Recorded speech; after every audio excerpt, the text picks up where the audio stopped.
So what I'm going to say is going to have a lot of overlap with things that you heard already from various people, from Sneel, from O, from Dorit.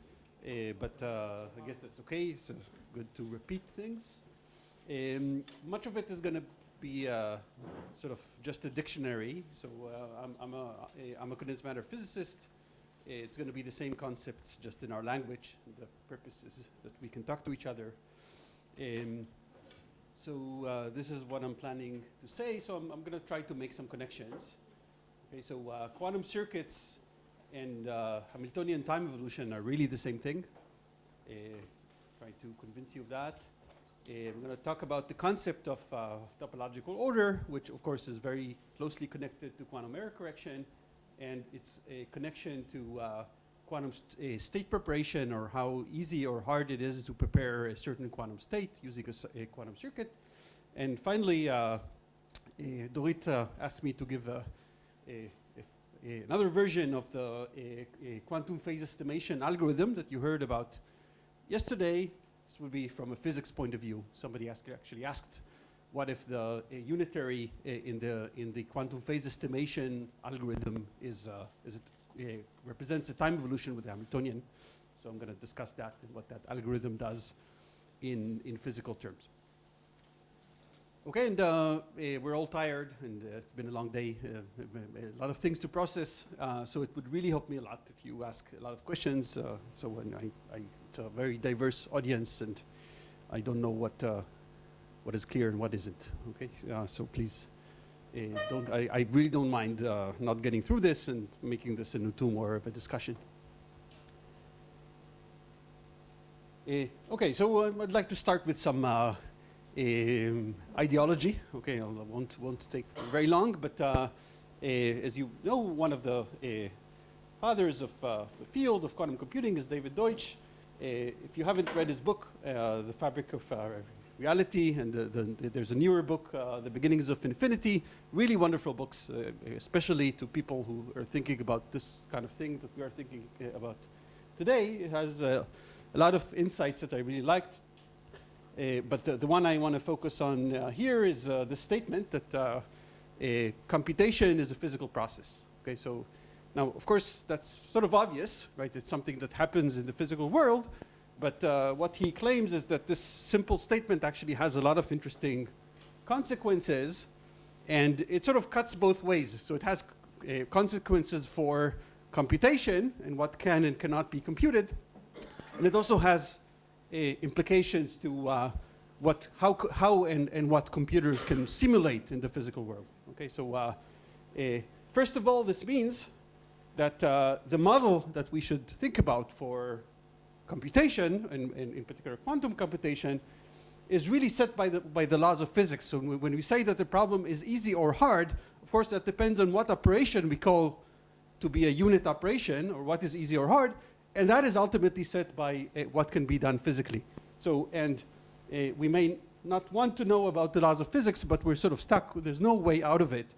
And in particular, in this day of age, we cannot even abstract how the actual quantum computer works. So there are architectures where the operations have to be local in space, in physical 3D space, and other implementation where they don't have to be local in 3D physical space. Okay, so you can apply a gate from on a qubit here to a qubit a mile away, and that costs you 1. Okay, and whether how should we count the depth of a circuit depends on whether our architecture allows that or not. Conversely, the same David Deutsch is responsible to what he considers sort of a generalization of the Church-Turing conjecture, called the Church-Turing-Deutsch conjecture, which says that basically any physical process in nature of a finite system that evolves over a finite amount of time can be simulated efficiently, meaning polynomially, by a universal quantum computer. Okay, so really this means, and this is a conjecture, it's not proven, I don't know what it even means to prove such a thing exactly, but this really means that everything that the quantum computer can do, nature can do as well, and vice versa. Okay, and this is of course why a universal quantum computer is so powerful in terms of simulating physical processes. Okay, so very briefly about quantum mechanics.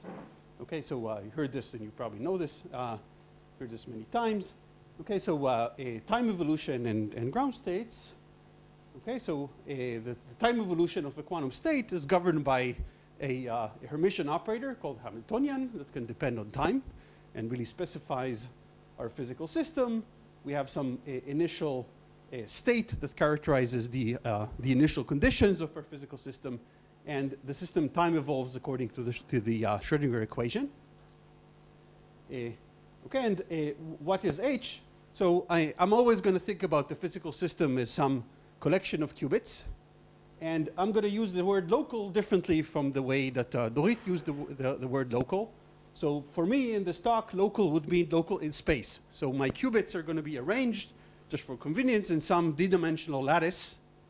And this Hamiltonian is going to be a sum of terms that act, say, only on nearest neighbors on that lattice. It won't matter if it can connect also second neighbors, as long as that range is finite, or even if the range is infinite, as long as the strength of these coupling terms decays exponentially with distance.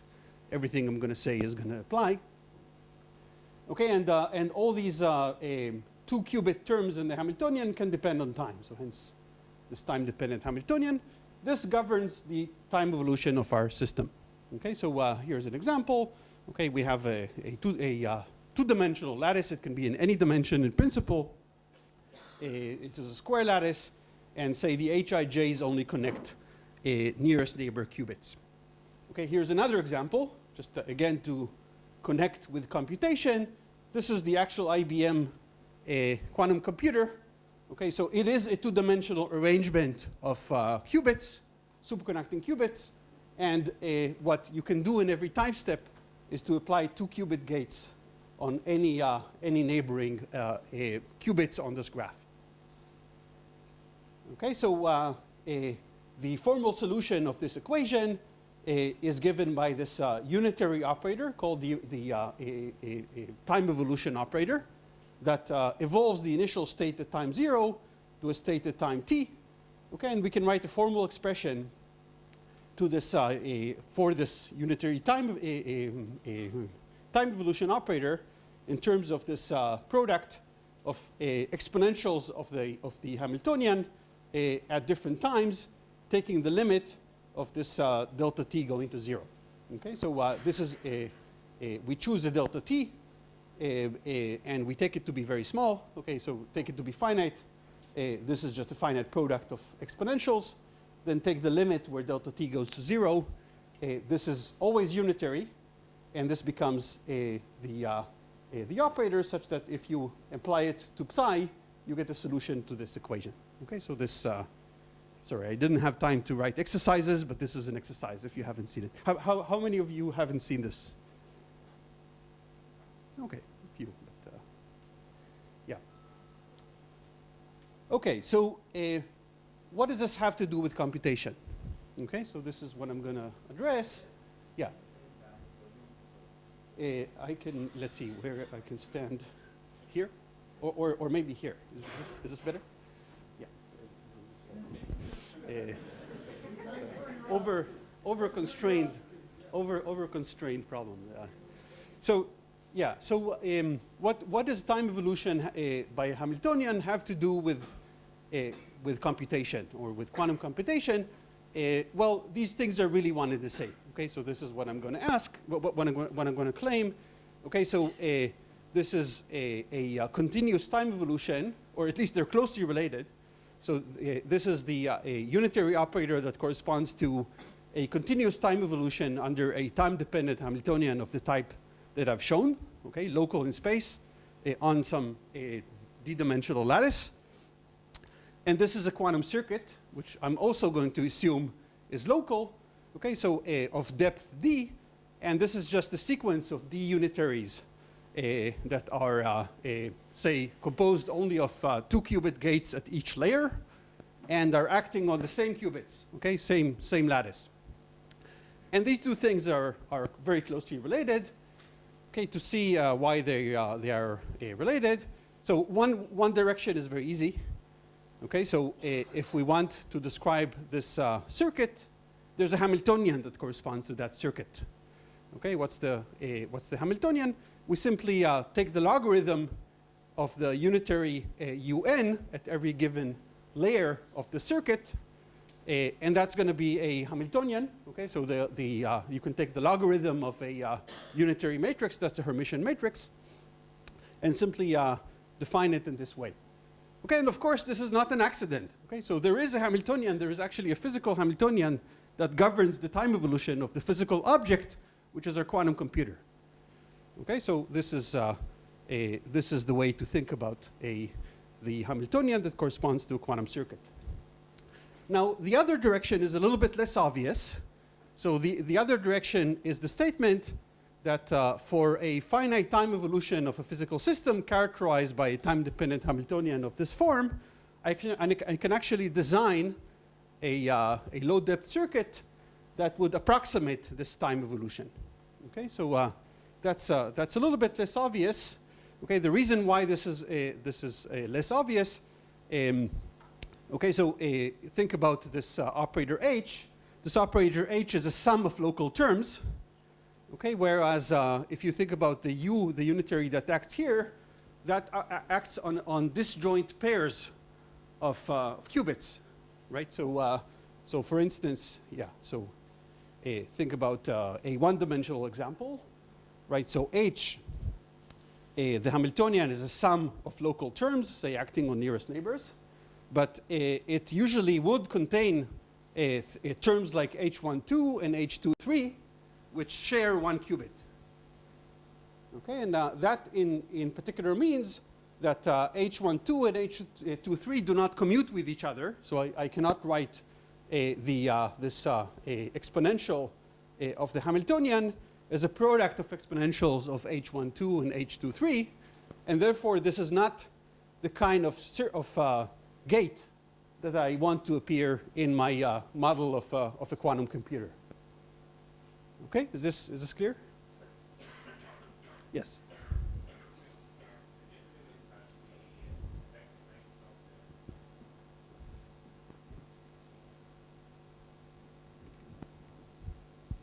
Thanks. Yesterday there was a discussion about a lecture about effective length of universal gates, and it's like very difficult to cover it so that the epsilon balls cover the whole space and so on. But if we can just let the Hamiltonians act for arbitrary, non-discrete time, yeah, then we are in a much better shape now. Yeah, yeah. So this is where it really depends on the hardware. Okay, so what's the actual hardware? So here, what I've assumed that these U's can really be are really a product on disjoint pairs up to pairs of qubits of neighboring qubits. But other than that, there are no constraints. They can be any an arbitrary 2-qubit unitary gate. Okay, I haven't discussed how to construct them from some universal set of gates. Okay, but as was discussed, this is a problem that can be solved polynomially. So I'm kind of hiding that under the rug. So what would typically happen in a quantum device is that there would be a finite repertoire of Hamiltonians I can apply. Now, the time I wait is up to me, but which Hamiltonian is given by the physical system, by the hardware. Okay, so there would be a subset of actual quantum gates I can apply. And I will have to construct an arbitrary unitary out of these. So that's not necessarily enough, right? So I mean, yes. In physical terms, I have a clock, and I can set the clock, and I have a continuous variable. Yes. So yeah, maybe yeah. But what work would you want their approach? Yeah. So I guess the real answer is I always have a finite accuracy to the time, okay, and I have to be able to deal with that. So that's okay. So right. So how do we go from a general Hamiltonian to a corresponding circuit. So we basically use the fact that we're interested in this unitary in the limit where delta t is very, very small. Okay, so in general, I cannot decompose this exponential into a product of exponentials, but if delta t is very small, the error that I'm going to make by doing that is small. This is the so-called Trotter-Suzuki decomposition. This is not quite a circuit yet because it still contains 2-qubit gates that act on pairs that are overlapping, but that I can also solve by this brick wall configuration. Okay, so suppose in one dimension, I'll first act only on qubit number 1 and number 2, and then on 3 and 4, and so on. So I'll apply H12, H34, and so on. And then I'll apply in the next layer the ones that begin with the even sites, too. So 2, 3, and 4, 5, and so on. Okay, so if you stare at this enough, hopefully you can convince yourself that this quantum circuit actually approximates this time evolution. Okay, it's not exact, but I can control the error by increasing the depth. Okay, so that's really the statement. Any circuit corresponds to some time-dependent Hamiltonian, a local Hamiltonian. Any local Hamiltonian can be approximated by a circuit. Okay, so that's time evolution. That's one characteristic of the Hamiltonian. Now, if I consider a time-independent Hamiltonian, then it also has eigenstates. And in particular, that was discussed a lot just in the previous 2 talks, it has a special state, which is the ground state. Okay, so the ground state is simply the eigenstate of the Hamiltonian with a minimal energy. Okay, and we heard why that particular state is important. Okay, it's also very important in physics. Okay, we're really interested typically when we're given a physical system, we want to know what's the Hamiltonian, and then we want to know what's the ground state. Okay, why are we so interested in the ground state?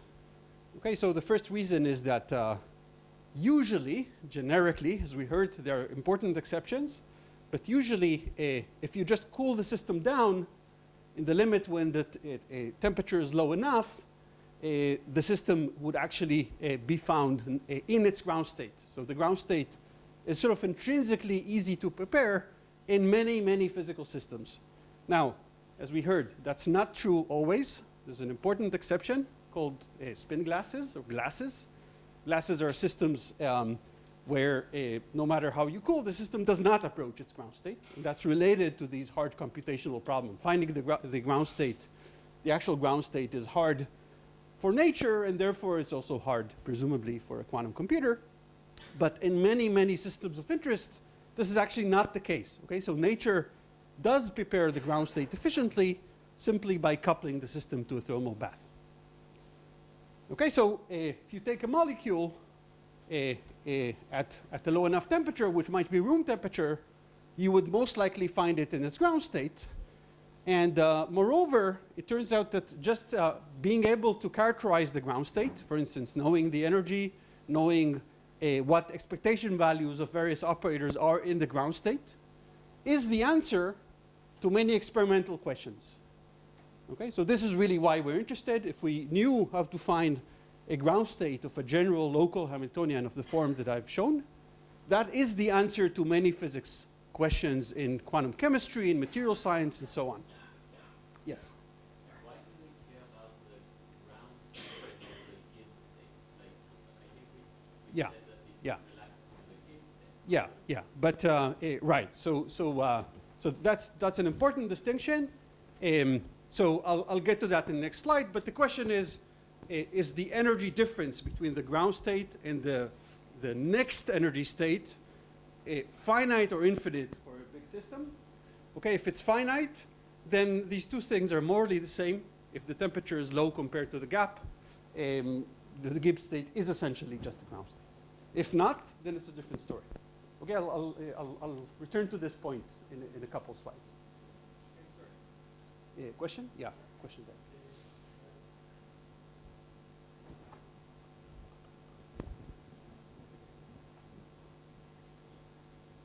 And when you say a liquid, do you mean a system in which like it doesn't relax, or do you literally mean a liquid?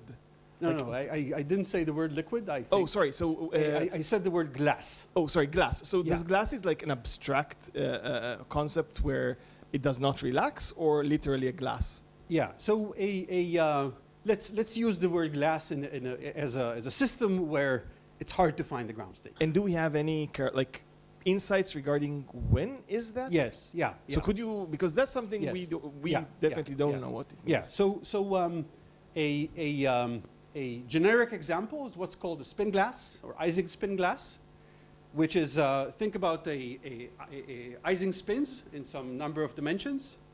Okay. So okay. So I have a lattice. It's actually a classical Hamiltonian, right? Yeah, we saw that example.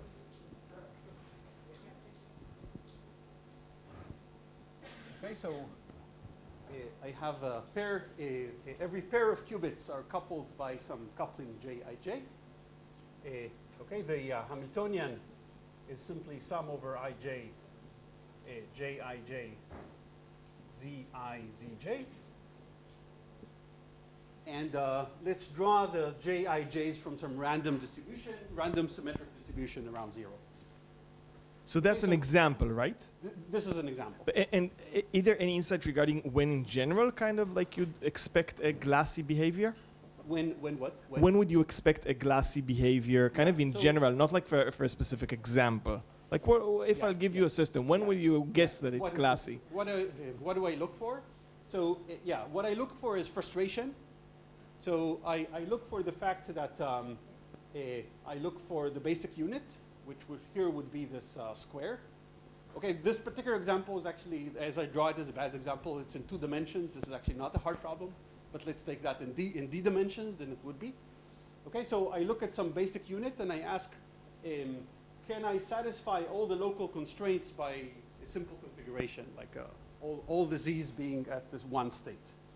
Okay, or do I have some for every suppose for example that these Jij's are random and are just plus or minus 1.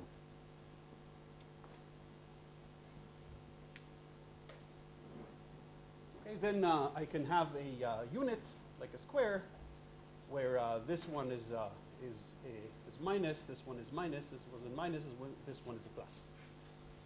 Okay, then exercise, I claim that there's more than one ground state of this type of unit. Okay, so this is an example of frustration. So I cannot satisfy all of these bonds at once.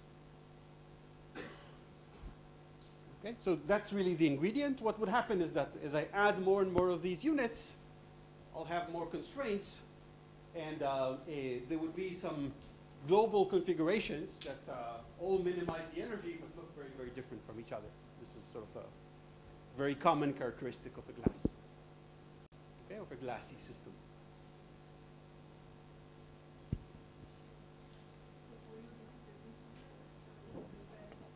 Yeah, so, you know, yeah, let me give you 2 answers, okay? So one answer is I'm agnostic.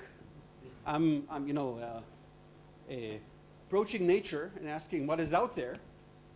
So this is a phenomena that exists. A material may do this and may not do this. Okay, so some do and some don't. Let me give you a more emotional answer. Okay, 99% of the materials I'm actually interested in are probably not in this class. Okay, they're not glasses. They are easy to prepare on the quantum computer. Okay, so there are many, many interesting problems out there that are not, where the difficulty is not coming from this from the glassiness. They come from the fact that we don't have a good quantum computer. Okay? But so tomorrow we'll see a talk in the evening connecting glasses to quantum locally testable codes or to quantum LDPC codes. Some interesting connection. Yeah. And I want to understand what's the definition of a glass? Is it simply the fact that it's metastable? Yeah. So unfortunately, there's no universal. There's no single definition of a glass. People use the word glass in different senses. The definition of the particular talk that will be tomorrow, I think, is most closely related to the one that you used today. So something that's hard to prepare, where the Gibbs state is hard to prepare. Okay, so exponential relaxation time. Yes. Yeah.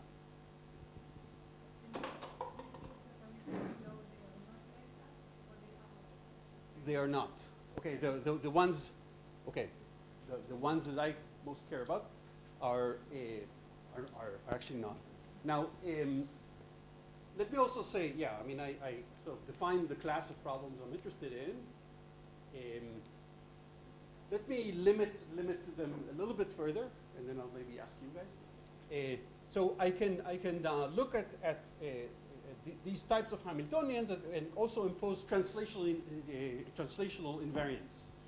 Okay, which means that the coupling between this pair of qubits is the same. These two is the same as the coupling between these two, and I can translate them by any amount, and the couplings would be the same.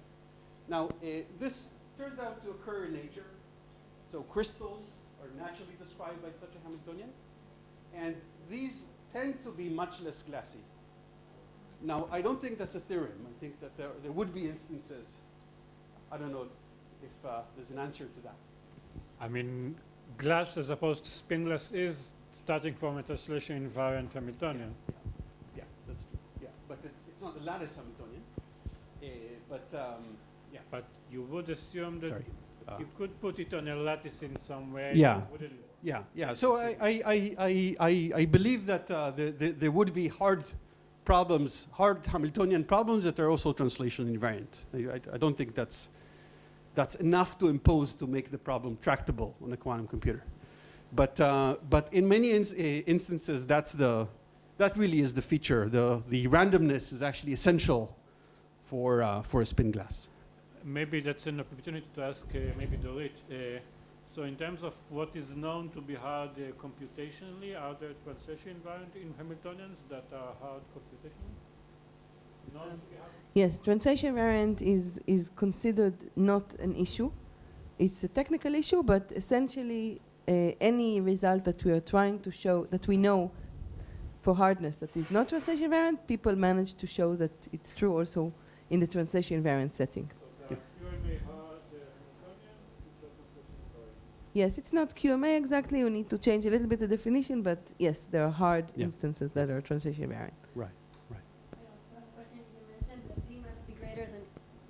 You made a comment that D must be greater than 2 for it to be hard, but is that only for qubits? What about higher dimensional, are higher dimensional encodings on a 2-dimensional lattice hard? So you mean like QDITs? Yeah. That doesn't make a fundamental. It doesn't make it harder. No, or easier. It doesn't. No.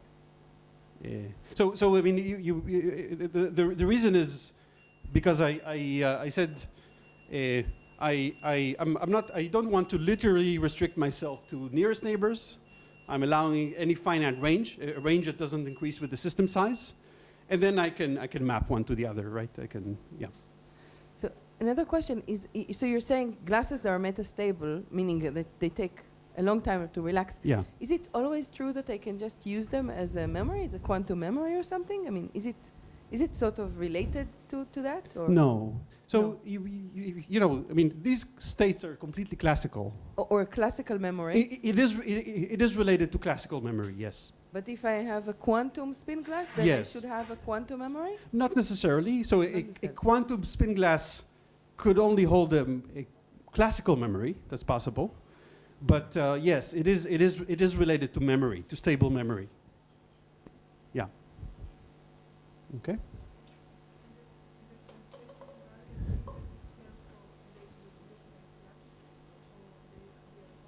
Yeah, yeah. So to define translational invariance, I need a lattice. Yes. And, you know, crystals, take a piece of quartz. It actually looks like a periodic pattern in real space. Yeah. Okay. Okay, so let's see. What else do I want to say? Yeah, so this is why we care about ground states. There's a third reason, okay, which is we're interested in quantum phenomena, and of course at zero temperature, where we get a pure state, quantum phenomena are most pronounced. Okay, so some phenomena that we really care about, superconductivity, magnetism, topological order that I'm going to talk about, all occur in the ground state. And I'm going to talk about phenomena that occur only in ground states. Okay, so that's the first part. How am I doing? Yeah. We'll have some time, right? Who's the boss? Moshe. Yeah. Okay, so now I'm going to talk about the space of all possible ground states of local Hamiltonians on these lattices.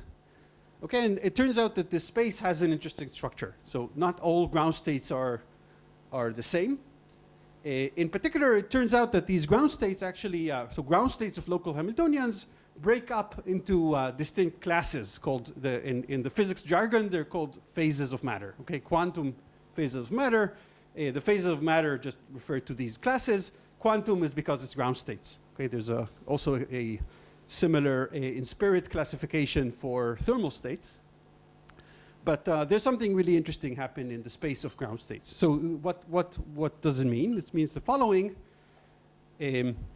Okay, so yeah, before I talk about the classification, let me talk about something that was asked. So ground states actually fall into two types. Okay, or local Hamiltonians really fall into two types, which are called gapped and gapless, which simply means the following. Okay, so we have the ground state. It has some energy, E naught, and we look at the closest energy state to the ground state, whose energy is E1. The gap is the difference in the energy, and we can ask what happens to this gap as the system becomes large, what we call the thermodynamic limit. Okay, that just simply means that the number of qubits in this lattice goes to infinity. A gapped system, or gapped Hamiltonian, or gapped phase, simply means that this delta tends to a constant in this limit n goes to infinity. Okay, and this is one type of behavior that you'll find in Hamiltonians, in many body Hamiltonians, local Hamiltonians. Another type is so-called gapless. Sorry, this is a typo. This should be gapless Hamiltonians, where this gap actually collapses to zero in the limit n goes to infinity. Usually this would be polynomial. Okay, now not always, I'll actually discuss an exception, but in many cases this is polynomial. Okay, and it's sort of interesting that this is really a property of the Hamiltonian, of the two lowest energy state of the Hamiltonian, but it turns out that this structure of the spectrum actually has implications to the properties of the ground state itself. Okay, this is really not obvious, right? One of them is the eigenstate, the other one is the property of the eigenenergies, but the two are actually related. The reason they are related is because we restricted ourselves to local Hamiltonians. Okay, so there's a lot of structure in this Hamiltonian that means that the spectrum and the eigenfunctions are related. So in particular, there's a theorem. Okay, I'm sorry, I didn't have time to put references. I'll add references later on. But there's a theorem that says that in a gapped state, in a gapped Hamiltonian, if we take expectation values of operators in the ground state, and suppose these are 2-point correlation functions, meaning these are correlators of an operator acting here, okay, say AI, and another operator acting on a qubit which is on some other site, okay, and we look at the expectation value in the ground state, AI times Bj. So if this is a ground state of a gapped Hamiltonian, this decays exponentially with the distance between these two sites. Okay, the distance on our lattice, if you like, just the Euclidean distance. Okay, so Ri minus Rj over some quantity, from some finite quantity, which we call psi, the correlation length. Yeah, I am always imposing locality throughout this entire talk. Yeah, super crucial for this. And is it proven mathematically in any dimension? Yes. Let me make sure. Is it true? Okay. Yeah, Hastings. That's. Yeah. I'll check. Yeah. Yes. This is a theorem. This is not. This is right. I mean, the definition is the definition is here. The definition is that it's a gapped Hamiltonian. That's a statement about the energies. This quantity knows nothing about the energies. It's only in the ground state. Okay. I haven't told you what the excited state wave function is. What the ground state is the general? Yeah, I'll talk about that later. This theorem does, as it's stated, needs to be adjusted. And is something like that known for the Gibbs distribution? For the Gibbs state? Yeah, so I mean, we'll have to redefine, right? For the Gibbs state, there's no notion of being gapped. So we'll No, I mean, the Gibbs state of a gapped Hamiltonian. the Gibbs state of a gapped Hamiltonian. One could formulate an analogous statement, which I believe is true. Let's discuss that. I don't know that's a theorem. Yeah.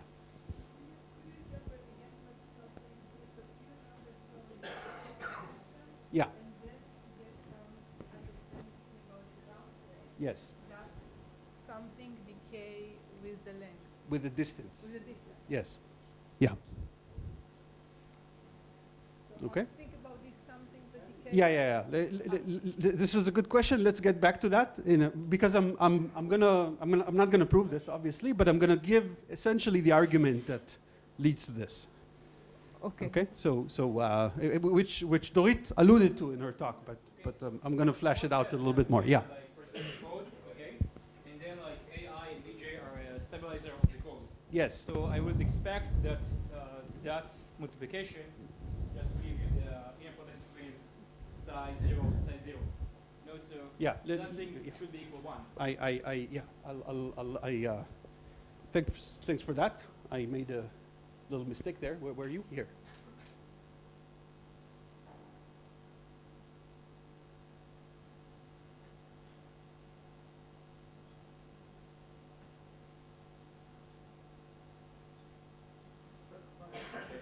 Thank you very much.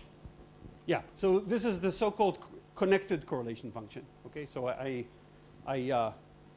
look at the correlation functions of the operators A and B, and subtract from that the expectation values of A times the expectation value of B. Yeah, so this is the quantity that decays exponentially. Okay. Yeah, so for a gapless Hamiltonian, okay, in this case where the gap actually collapses polynomially with the system size, this is not true. And typically what you'll find is that actually the decay of connected correlation functions is polynomial with distance. Okay, and these states actually very often, more often than not, have some scale invariant structure. They are actually fixed points of some RG flow and so on that I think that's Neil talked about. Yeah. Can you give some physical examples for this Yes. kind of Hamiltonian? I'm gonna do that. Yeah.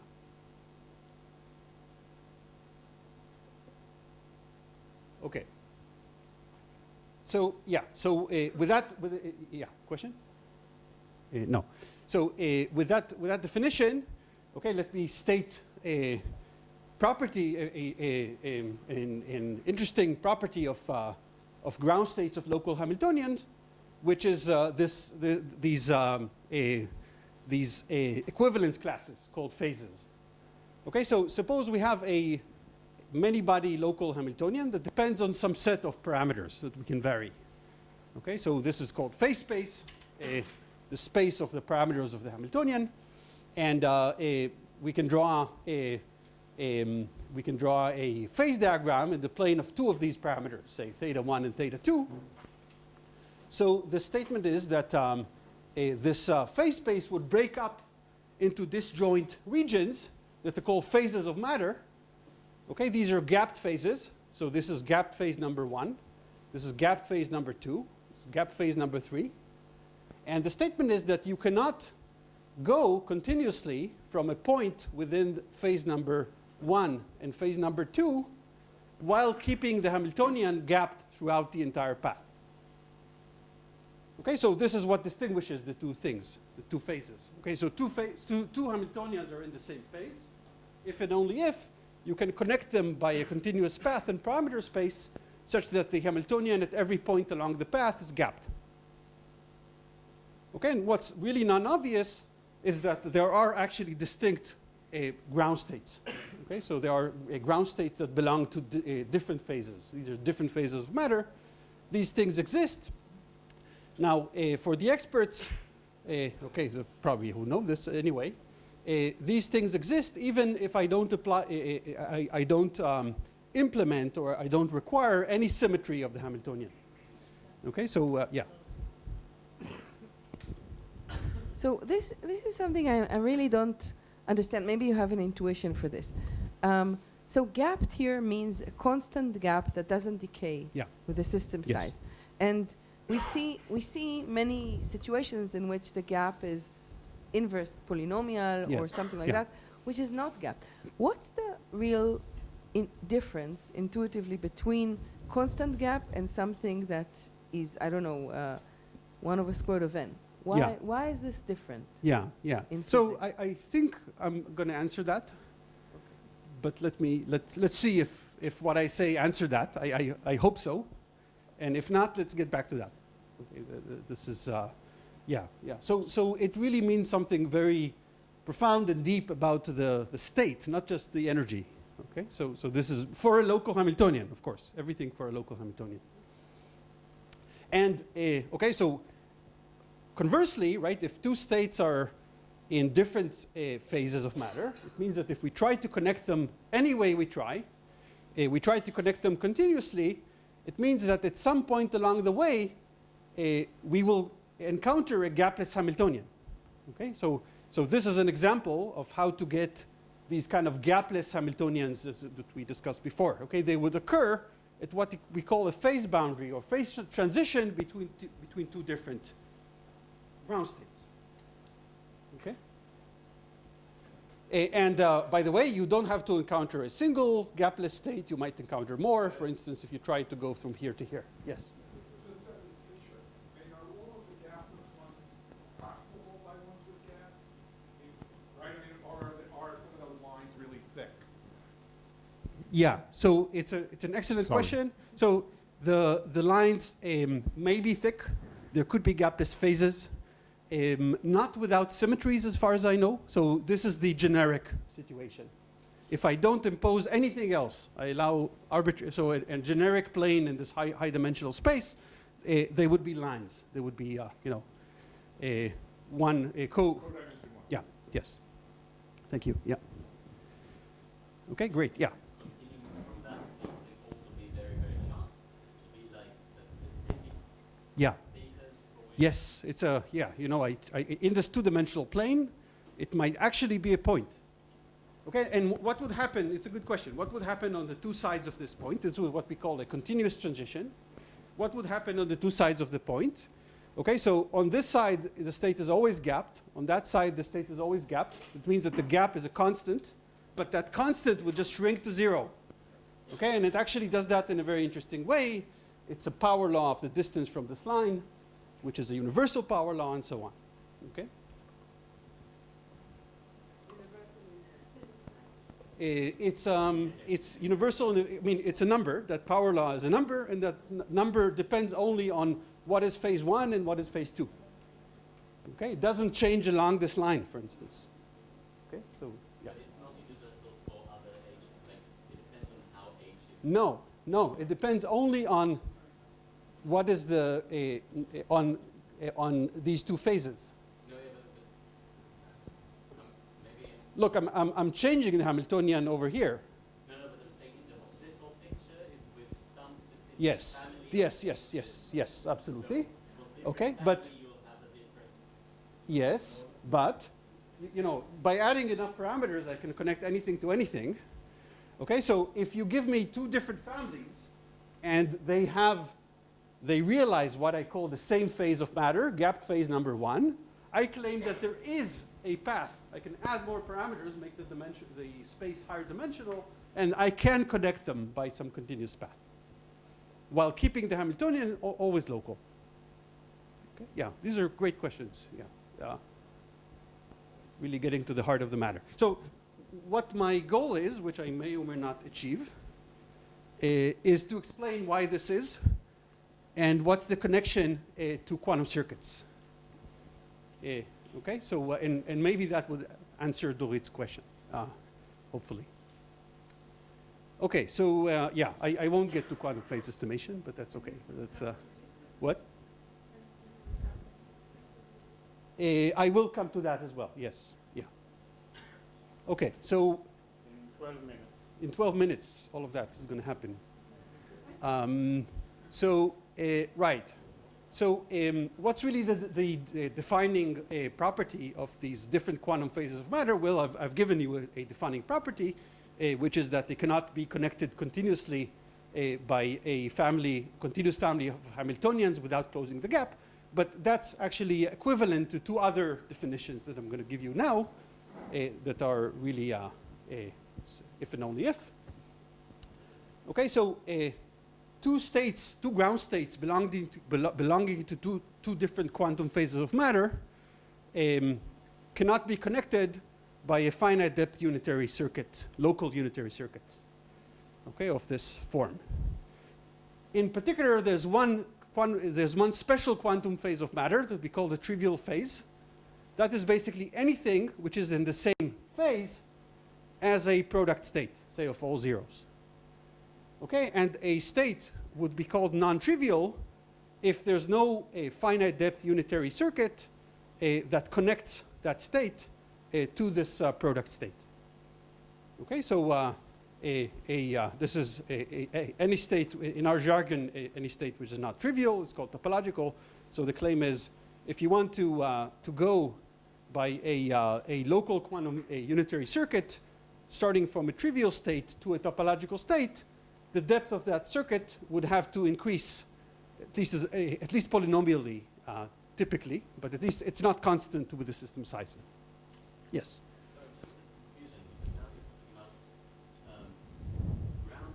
Yes. Yes. Yeah, so ground states and Hamiltonians are essentially one-to-one, right? Because yeah. No, sorry. Let me refine what I say. So yeah. Right. So here, this was the space of Hamiltonians. Every Hamiltonian has a ground state. When we say, so it turns out that when we say a quantum phase of matter, it means we cannot connect the Hamiltonians in this way without closing the gap. It's equivalent to say that we cannot connect the ground states of these Hamiltonians. Okay. Again, this is not obvious, but it's true. Okay. So you can characterize these different gap phases of matter just by talking about their ground states. Okay. Once again, there is a close correspondence between between the classification of Hamiltonians and ground states, and that's because we imposed a lot of structure on these Hamiltonians if they're local. Okay, now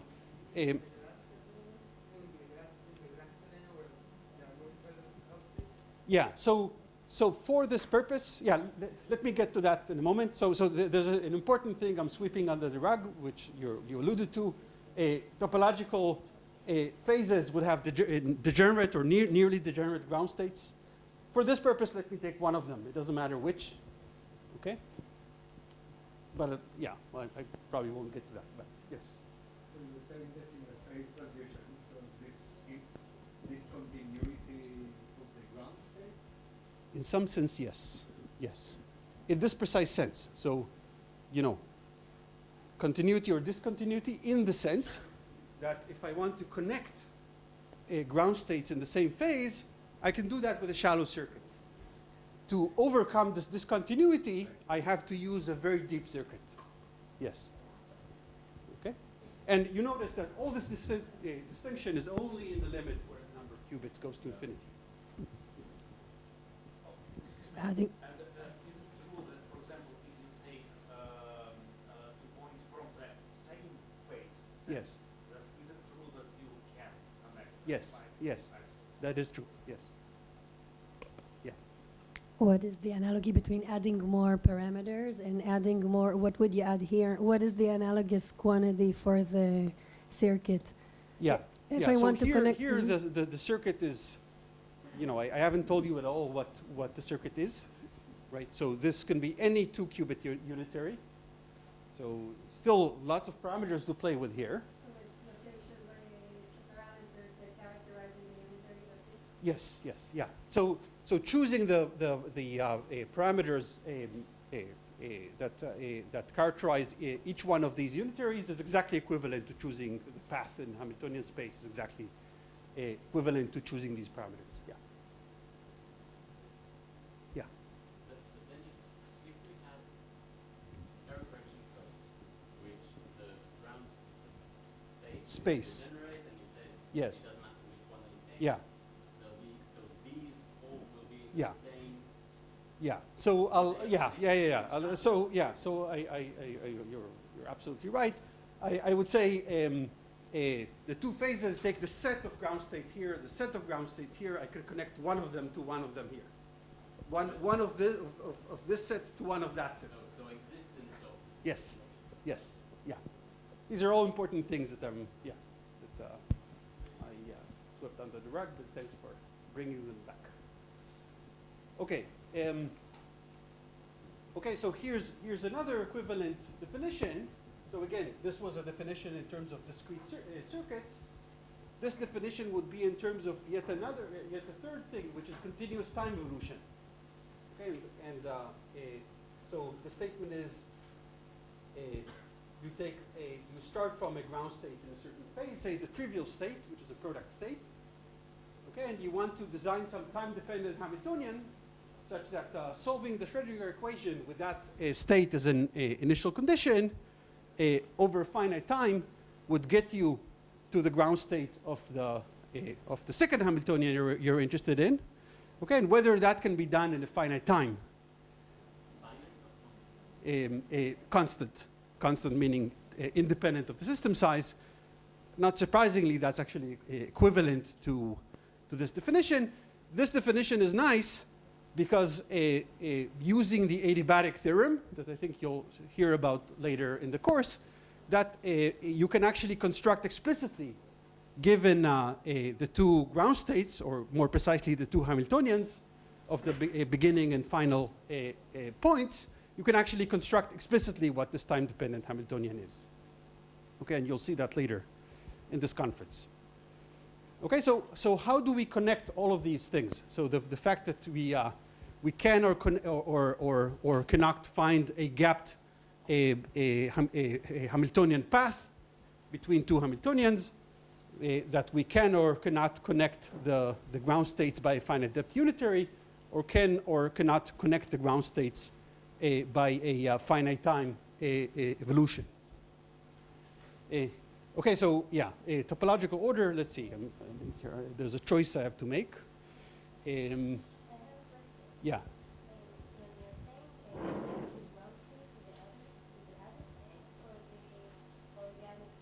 The other phase. I always mean the other phase. Yeah. So yeah, you know, I mean, if they're the same phase, you can connect them by finite depth unitary, finite time evolution, and so on.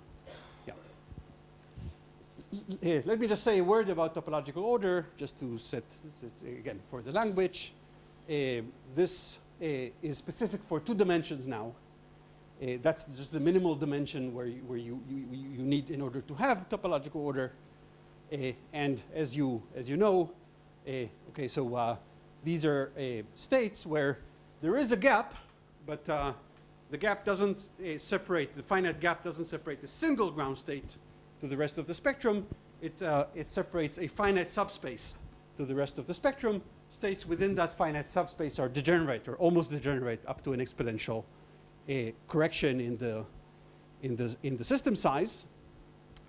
And the defining characteristic of these states is that they have what's called string-like symmetries. Okay, so there are some operators, even though we didn't impose any symmetry externally, there are some operators that have a support over lines that commute with the Hamiltonian. Okay, so in physics jargon, a symmetry is just an operator that commutes with the Hamiltonian. And there is a set of such operators that are global. Okay, they are line or string-like operators that commute with the Hamiltonian. Here, this is an example of a system with periodic boundary conditions. Okay, so it's a system on a torus.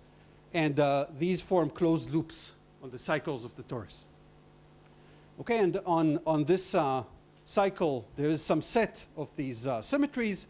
And on the other cycle, there's another set of these symmetries. Okay, and I won't have time to go through it, but you can understand the toric code exactly in this language. Okay, so in the toric code, you can actually construct explicitly what these operators are. Okay, so this is the toric code Hamiltonian that you saw a couple times, and you can really just write down what these string-like operators are. Okay, so on horizontal and on vertical strings. String-like means that they have a support over a line. Okay, so they act trivially on any qubit which is not on a line or close to a line, more precisely. Okay, so this line, in the toric code, this line is really just a line. More generally, it can have a finite width. I'll talk about that in a second. But it's finite, system size independent in one dimension and extended in the other direction. Yeah. Yes. Yes. So yeah, so excellent question. These have a physical meaning. What these things are, in fact, they correspond to creating some kind of excitation starting from the ground state. So they do something on the ground state. If I act on the ground state, what they actually do is they create a pair of excitations and move them apart. Okay, now these excitations can be created, they can also be annihilated, but if I create the pair of excitations here, drag one of them to one edge of the lattice and the other one to the other edge, they can meet on the other side. Okay, they have a very, very interesting physical meaning that I'm not talking about, but yeah, but it's a good question. Well, sorry? They can. If you apply this one and then that one, that corresponds to exchange. Okay, so yeah, this is really great questions, but I don't have time. I just want to say one more thing, even though I'm pretty much out of time. And that's consequences of locality, which Dorit mentioned, and I'm going to say a few words about. So this really explains the connection between all these different definitions of quantum phases of matter, and it's really the locality of the Hamiltonian. This is where it's coming from. And that's the fact that if the circuit is local, okay, so the circuit that we use to connect different states is local, that means that information propagates in this kind of cone shape way on the circuit. Okay, technically it means that if we take an operator here and we act with that operator and then evolve our state according to the circuit, it would commute with any operator which is outside of this cone. Okay, simply because information has no way to get outside of the cone. It turns out that a similar property also applies for a continuous time evolution under a local Hamiltonian in a more subtle way. Okay, so now things are different. We have our qubits are living here. Okay, so this is real space in some direction. This is time evolution, continuous time evolution under a local Hamiltonian. And we can ask the same question. So if we act with an operator at time equals 0, x equals 0, we can ask about the commutator of that operator with some local operators somewhere else and at a different time. And it turns out that in general, these two operators won't commute even if they're outside of the light cone of each other. This is a non-relativistic theory. This is a lattice model. But as we go away from the light cone, their commutator would become very, very small. This is the so-called Lieb-Robinson bound. Okay, so there's an exact bound that applies for a lattice system evolving under a continuous time evolution. It simply means if I take the commutator of two of these operators, one of them at time 0 in some position, the other one at time t at a later position, okay, that commutator would decay exponentially as A becomes further and further away from the light cone. And there's some characteristic velocity. Okay, this actually is the so-called Lieb-Robinson velocity is a quantity that actually has units of speed, right? It's position per unit time that tells you how fast information propagates under this time evolution. Yeah. No. No. For this, it doesn't matter. No. No. This holds either way. Yeah. Okay, so what does this have to do with classification of phases? Well, if we start from some initial state which is topologically ordered, suppose we start from the ground state of the toric code, for example, that has these string-like symmetry operators that commute with the Hamiltonian and live strictly on lines. Okay, now suppose we apply to that a finite time evolution under a local Hamiltonian or a finite depth unitary.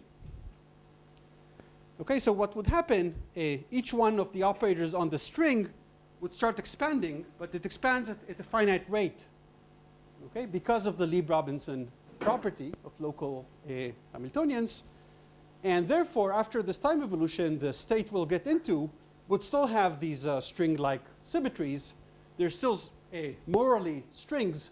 Okay, they acquire a finite width that depends on the extent of the time propagation, but this new string operator, which is the original one conjugated by the unitary, still commutes with the new Hamiltonian. So here you also assume space locality also on the circuit? Yes. Okay. Yeah. Okay, so this is this statement that also Dorit mentioned, that it's a jargon, but I want you to know about it. Okay, so a topological order sometimes is referred to as long-range entanglement. So this is really what it refers to. Okay, long-range versus short-range entanglement refers to the depth of the circuit that's required to create the state. Okay, long-range entanglement just simply means it takes a very deep circuit to prepare the state starting from a topological state. And this is ultimately the reason for this connection. Okay, I'll stop there. Yeah, thank you.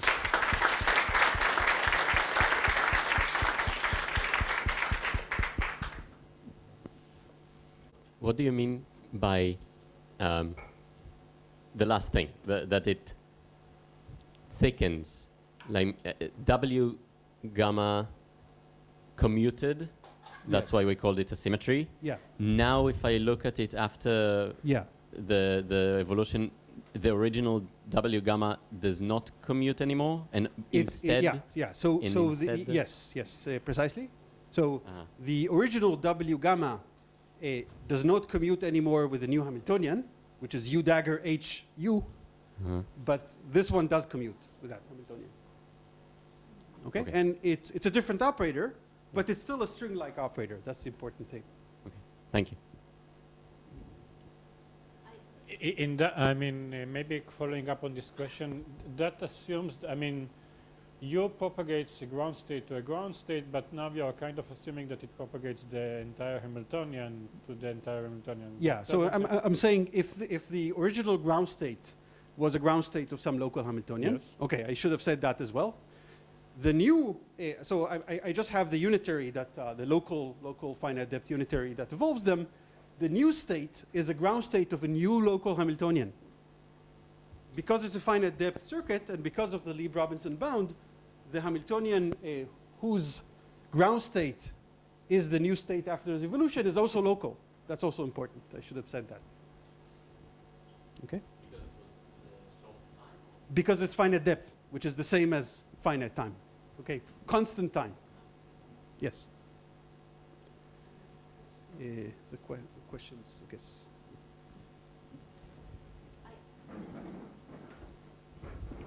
Yes, thank you. I didn't get the connection. Can you speak more to the? I didn't get the connection between two different like concepts that you were talking about.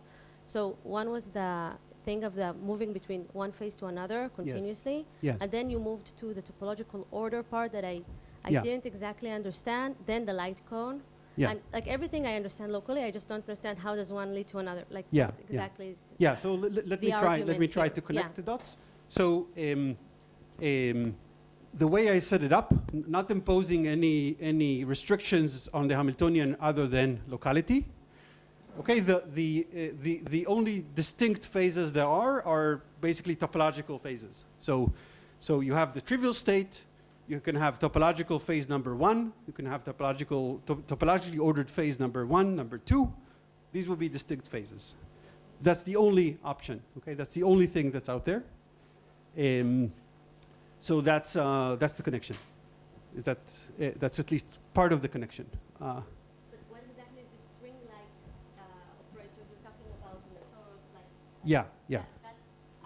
Yeah. So the string-like operators are, you can use them to define the topological order. So a particular topological order, particular phase, which is topologically ordered, is characterized by the algebra, the set and the algebra of these string-like symmetries. For instance, toric code would have two types of, you can construct the algebra starting from two types of horizontal strings like this and two types of vertical strings. These are the X and Z strings. And the X horizontal anticommutes with the Z vertical. That's, if you like, that's the fingerprint of a topological phase.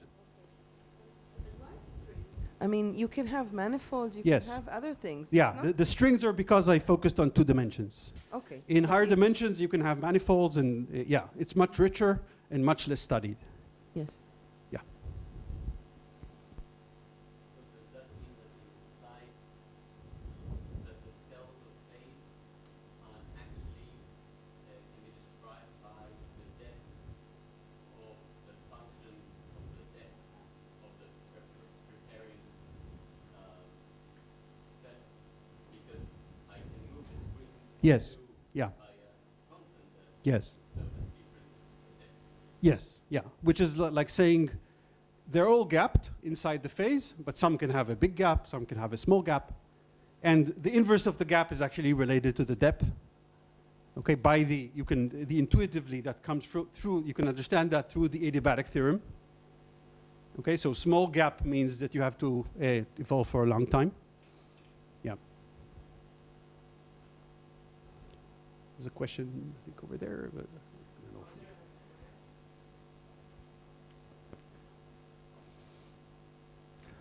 Are there any Hamiltonians that do not have random coefficients in the Hamiltonian?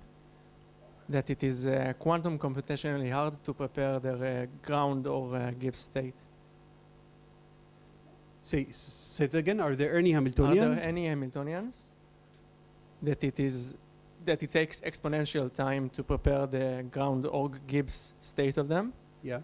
That are not glassy, like not with random coefficients. Yeah. So I think the answer is yes. That's what we discussed before. Yeah. So you can have a translationally invariant Hamiltonian whose ground state takes an exponential. I mean local Hamiltonian. Local Hamiltonian. Yeah.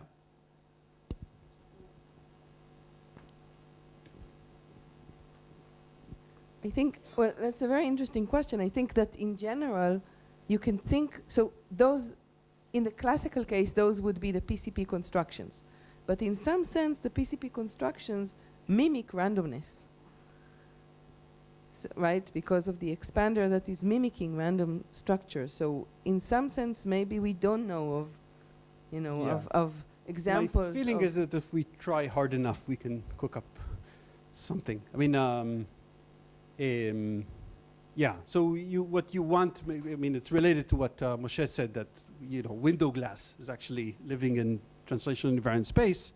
So you basically cook up something that would mimic that. You have some particles that are interacting. That the environment is translational invariant, but the particles like to be stuck in some positions that are almost essentially random. This would be very interesting to construct such a thing. I see. Because it's sort of on the border. It's not PCP, Yeah. because we know that PCP does not live in constant dimensions, but it's something that is sort of still stable. Yeah. In constant dimensions.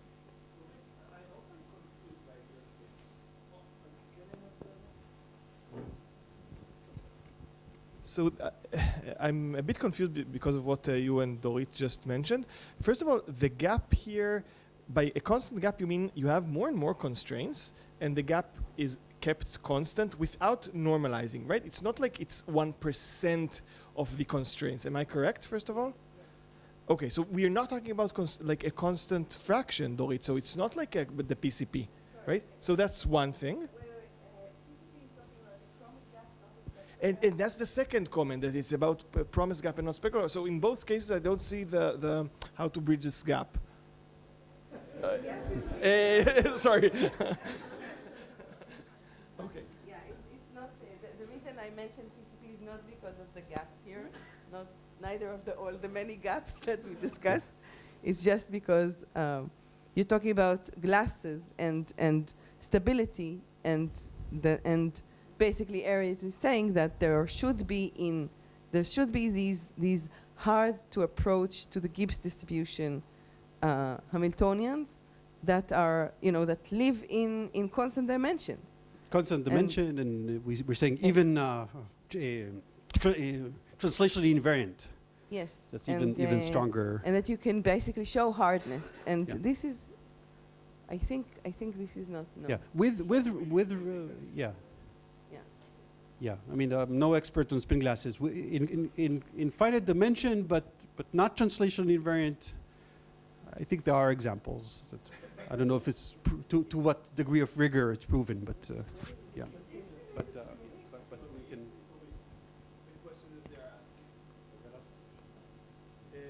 Okay. I'm just commenting that it seems to be the fact that you have a gap seems to be related to a different question that was asked in like quantum complexity, which is called the unique QMA, and there's some like few QMA where there's a single ground state and then a few maybe like excited states with a constant gap in exactly the same sense that you're talking about. And we do have some results about it, but we don't know if it's like QMA complete, etc. But there are some actually even recent results about this complexity class. So it seems related, and I would say we don't have such examples. I don't know, maybe you disagree, but I'm not aware of anything proven about it. Yeah, so right, I don't know to what degree of rigor, but people talk about having spin glasses in 3 dimensions even in a classical Ising model, in more than 2 dimensions, people talk about having a spin glass.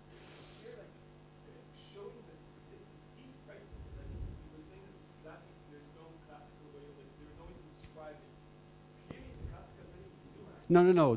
So yeah, so there's no easy way. I mean, you can describe it by saying it's the Gibbs state of this Hamiltonian, but there's no easy way to prepare it or to sample from the Gibbs distribution. Okay, so let's continue this and other discussions over dinner. And thank Erez.